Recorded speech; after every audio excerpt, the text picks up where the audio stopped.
Bene data bakundwa b'umwami Yesu Kristo, mwese abakurikira izi nyigisho tubahaye ikaze mu biganiro bya Saveur Divine. Ibi biganiro mu bitegurirwa n'abavugabutumwa bwiza batandukanye, akaba ari umuhamagaro ugendera ku ijambo ry'Imana byanditse mu gitabo cy'ubutumwa bwiza uko bwanditswe na Matayo ibice 24 umurongo wa 14. Kandi ubutumwa bwiza bw'ubwami buzigishwa mu isi yose ngo bube ubuhamya bwo guhamiriza amahanga yose, nibwo imperuka izahera ko ize. Ibi biganiro mubikurikira ku channel ya YouTube yitwa Saveur Divine. Tubifurije kugubwa neza. Imana Data ari nayo So ibaha umugisha.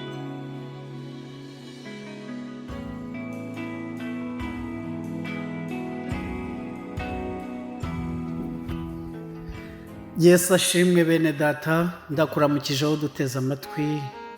Ni mwene So Jean Pierre Mutuyemungu kuramutsa, wifurije ikaze mu ijambo ry'Imana. Imana iguhe umugisha. Dufite insanganyamatsiko tuvugaho yitwa kuba isoko y'umugisha. Imana igufashe uhinduke isoko y'umugisha. Reka dusome urwandiko Pawulo yandikiye Efeso ibice 4 umurongo wa 29. Ijambo ryose riteye isoni ntirigaturuke mu kanwa kanyu, ahubwo uko mubonye uburyo mujye muvuga iryiza ryose ryo gukomeza abandi, kugira ngo riheshe abaryumvise umugisha. Amen. Ndagira ngo uyu munsi tuganire ku isoko y'umugisha dukoresheje gutanga amakuru. Ururimi rwacu rushobora kuvuga ibyiza, nk'uko iyo ruvuze ibibi rukomeretsa abandi, ariko n'iyo ruvuze ibyiza ruzana umugisha kandi utatekerezaga. Ndashaka kukwibutsa ko aho isoko ivuka, cyane cyane nk'abazi umugezi wa Nili ifitiye umumaro ibihugu byinshi, ariko aho ivuka, aho iwacu usanga aho ivuka itahafite umumaro.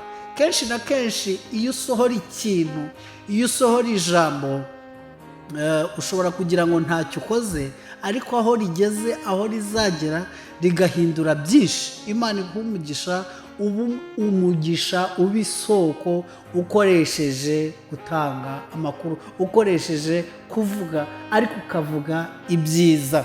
Kuko abenshi amakuru ahari aca intege gusa, ari ay'ibiteye ubwoba muri iyi minsi y'imperuka, ariko weho ndakwinginze ngo amakuru utanga aba amakuru ahesha abandi umugisha. Urugero rw'abantu babereye abandi umugisha bakoresheje gutanga amakuru turarusanga mu gitabo cya 2 cy'Abami ibice 5.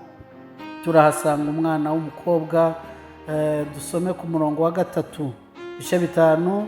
Bukeye uwo muja abwira nyirabuja ati, icyampa databuja agasanga umuhanuzi w'i Samariya yamukiza ibibembe. Amen. Amen. Abantu benshi bafite ibibazo baragutegereje, bategereje amakuru. Abantu benshi bikoreye ibibazo ariko batazi aho bakirira. Abantu benshi bishwe n'ibyaha kandi ubarebera mukorana mubana, ntibakeneye byinshi kuri wowe, ahubwo bakeneye amakuru y'icyabaruhura. Abantu baremerewe bashaka kwiyahura, babuze uko bagira bitewe n'ibikomere bafite n'uburushyi bafite bwo mu mutima, baragutegereje, bakeneye amakuru akuvaho kugira ngo bakize. Niko uyu mwana mutoya w'umuja, nubwo utamenya kuvuga byinshi, ariko jya uvuga ko Yesu aruhura kandi akiza kandi ababarira. Uyu mwana w'umukobwa yatanze amakuru make, ariko agira umumaro ukomeye. N'umuja wabereye urugo rw'umugaba w'ingabo wo mu Isiriya witwa Namani, ngo atanga amakuru, aravuga ngo databuja afite ibibembe kandi ararushye. Nubwo akomeye ariko ararushye, ariko hari uwamuruhura. Ageze iwacu mu Isiraheli hariyo umuhanuzi, ni amakuru gusa. uwo mugabo yaragiye witwa Namani, amakuru muzayasoma mukomeje icyo gice, ngo agezeyo yibira muri Yorodani nk'uko umuntu w'Imana yamubwiye, ngo hanyuma amaze kugeza ku nshuro 7 akira ibibembe agarukana umubiri muzima. Mbese wibwira ko uwo mwana w'umuja yakomeje kuba umuja, cyangwa kubw'amakuru yatanze yazamuwe mu ntera? Iyo ukoreye Imana ugatanga amakuru meza agahesha abantu umugisha, nawe uzamurwa mu ntera. Imana iguha umugisha kumva icyo kintu. Hesha abantu umugisha ukoresheje kuvuga. Nidusoma mu bice byaho 7 muri icyo gitabo cy'Abami cya 2 turimo, mu bice 7 tugasoma ku murongo w'9, turahasanga abandi bantu babaye umugisha, noneho ku gihugu, si ku muntu umwe ahubwo ni ku gihugu. Nimwumve amakuru mu bice 7 umurongo wa 9. Hanyuma baravugana bati, ibyo tugira ibisi byiza, kuko uyu munsi ari umunsi w'inkuru nziza, tukicecekera. Niturinda ko bucya tuzagibwaho n'urubanza.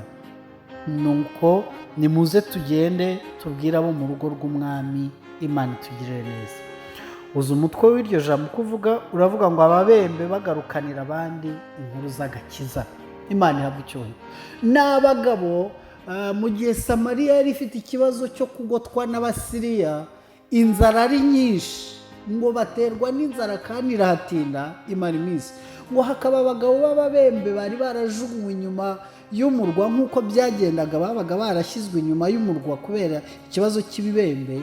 Ngo baravuga bati, n'ubundi nta gupfa kurenza uku, reka twisangira Abasiriya basi wenda batwice tubakeze, nitubagiriraho umugisha turabaho. Ngo Imana irabakoresha, baragenda, bagezeyo basanga Abasiriya bahunze. Ibyo sinjya kubitinaho mbabwire uko bagiye. Hanyuma ngo bamaze kurya no kunywa, ni ikibazo cy'inzara cyari gihari, ngo bafata n'iby'agaciro barahisha, bafata n'ibindi babona ntawe ubavuze. Ngo bamaze guhembuka, ngo baricara baravuga bati, ariko ibi bintu tugira ntabwo ari byo. Mbese turarindira ko bucya kandi bene wacu bishwe n'inzara? Bagira ishyaka ryo kugarukana amakuru. Ikibazo kimwe tugira cyane cyane ab'iwacu muri Afurika, tugira ikibazo cyo kwikunda cyane. Niba nacuruje nkabona hari umugisha, ntabwo nshaka kuhabwira umuntu niyo yaba mwene wacu. Ariko dukwiye kuba abantu batanga amakuru yakiza benshi. Imana ihabwe icyubahiro. Ahubwo tugahorana ikintu cyitwa amaganya, ngo urumva ngo ni akaraka, ngo ni utuntu nari mbonye, ngo ni akazu kamwe ndimo. Kandi ugasanga umuntu ageze ku bintu byinshi, arimo aratera imbere, ariko ahora yereka abantu ko ntaho agera. Urumva ikibazo, ubukene burimuka bukava inyuma, ahubwo bugasigara buri mu mutwe, buri mu bitekerezo, bukaza no ku magambo. Inyuma ukabona umuntu arakize, ariko akagira amagambo aca abandi intege, turashize turapfuye. Ariko Bibiliya iratubwiye ngo tubabahesha abandi umugisha dutanze amakuru meza. Imana iguha umugisha, ubera abandi isoko y'umugisha. Hari abategereje inama ubagira, hari abategereje proje gusa wabigira ukamubwira, hari abategereje kumva ikikuvamo, barangiza bagashyira mu bikorwa bagahinduka umugisha. I Samariya hakize inzara kubera abagabo b'ababembe babazaniye amakuru. Mbega urabizi ko amakuru ari muri wowe? N'ibyo wize bifite imbaraga zakiza abantu benshi. Imana iguha umugisha kubyumva, uburira abatarakizwa, ariko utabare n'abashonje. Hari abakwiga ku bwawe, hari abagirwa inama nawe, ingo zari zisenyutse zikubakwa ukoresheje amakuru y'icyabakiza. Imana igushoboze kuba isoko y'umugisha. Uhereye none ururimi rwawe ntirukavuga ibicantege, ntirugatanga amakuru mabi, ahubwo ujye utanga amakuru yakiza abantu. Imana igushoboze mu izina ry'umucunguzi wacu Yesu Kristo. Amen. Amen.